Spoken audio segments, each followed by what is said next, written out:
నమస్తే, welcome to studio 4 news. మంత్రి పెద్దిరెడ్డికి మాజీ సీఎం కిరణ్ కుమార్ రెడ్డి సవాల్.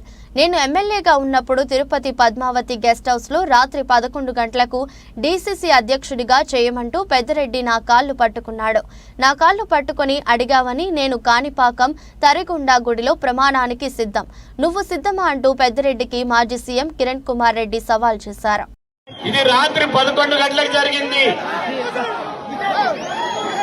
పొద్దున్నే ఉదయాన్నే మళ్ళా 6 గంటలకు వచ్చాడు. నువ్వేమన్నా తాగేసి కాళ్ళు పట్టుకున్నా అనుకుంటావేమో అని పొద్దున్నే వచ్చి మళ్ళా కాళ్ళు పట్టుకున్నాడు.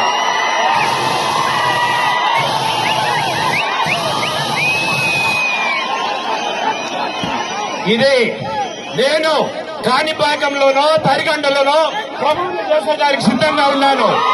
నువ్వు వస్తావా ఛాలెంజ్ కి? నువ్వు వస్తావా? నాకు కాళ్ళు పట్టుకునే అలవాటు లేదు. నేను సగౌరవంగా అమర్నాథ్ రెడ్డి కొడుకుని